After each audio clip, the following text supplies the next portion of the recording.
নমস্কার, বং ভাইবসের আরও একটি নতুন ব্লগে সকলকে জানাই অনেক অনেক ওয়েলকাম। আজকের রেসিপি ফুলকপি পাতার ভর্তা। তো বাজার থেকে কিন্তু আমরা ফুলকপি নিয়ে আসি, কিন্তু আমরা অনেকেই ফুলকপির পাতাগুলো ফেলে দিই। তো এবার থেকে পাতা না ফেলে একবার এইভাবে ফুলকপি পাতার ভর্তা বানিয়ে দেখুন। সত্যি কথা বলতে গরম ভাতের সাথে দারুণ লাগে। তো কিভাবে করছি আমি ফুলকপি পাতার ভর্তাটা চলুন দেখে নিন। তো প্রথমে আমি এখানে পাতা নিয়ে একটা গরম জলের মধ্যে পাতাগুলো ভাপিয়ে নিয়েছি। ভাপিয়ে সেই জলটা কিন্তু আমরা ফেলে দেব, সেই জলটা আর ইউজ করব না। এতে ফুলকপি পাতার যে এক্সট্রা উগ্র গন্ধ সেটা চলে যাবে। তো সেটা রেখে দিয়েছি সাইডে একটু ঠান্ডা হওয়ার জন্য। এদিকে আমি কড়াইতে নিয়েছি তেল, তাতে দিয়েছি কালো জিরে, শুকনো লঙ্কা, কুচনো পেঁয়াজ। এবারে সবকিছু আমরা বেশ ভালো করে ভাজা ভাজা করে নেব। ফুলকপির পাতাটা একটু ঠান্ডা হয়ে গেলে একটা মিক্সার জারে তার একটা স্মুথ পেস্ট আমি বানিয়ে রেখে দিয়েছি সাইডে।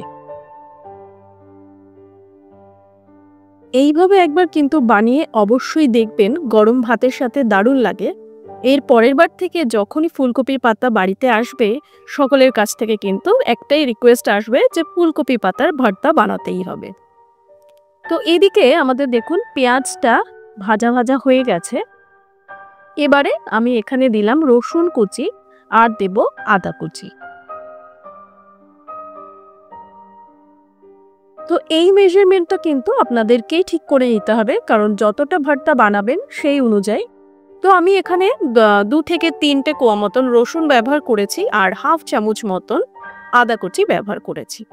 আর পেঁয়াজ নিয়েছি একটা মাঝারি সাইজের, সেটা কুচো করে নিয়েছিলাম।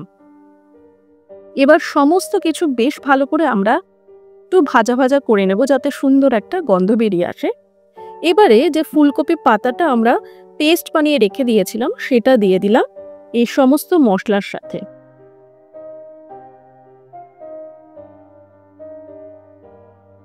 বানানো কিন্তু খুবই সহজ, মোটামুটি কিন্তু 10 মিনিটের মধ্যে পুরোটা তৈরি হয়ে যায়।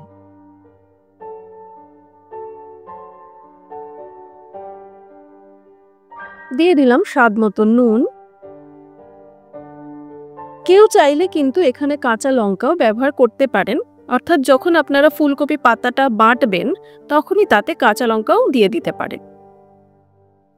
এবারে আমি দিয়েছি এখানে হলুদ গুঁড়ো। ব্যাস, আর কোনো শুকনো মশলা কিন্তু ব্যবহার করব না, এতে ফুলকপি পাতার যে সুন্দর গন্ধটা সেটা নষ্ট হয়ে যেতে পারে। এবারে কিন্তু খুব ভালো করে আমাদের এটা নাড়াচাড়া করতে হবে, একদম যাতে ফুলকপি পাতার মধ্যে যে জলটা ছিল সেটা একবারে শুকিয়ে যায়। দেখুন আমাদের কিন্তু রেসিপিটার এরকম একটা কালার যখন চলে আসবে, ডিপ একটা সবুজ রং, প্লাস দেখেই বুঝতে পাচ্ছেন যে জল একদমই নেই।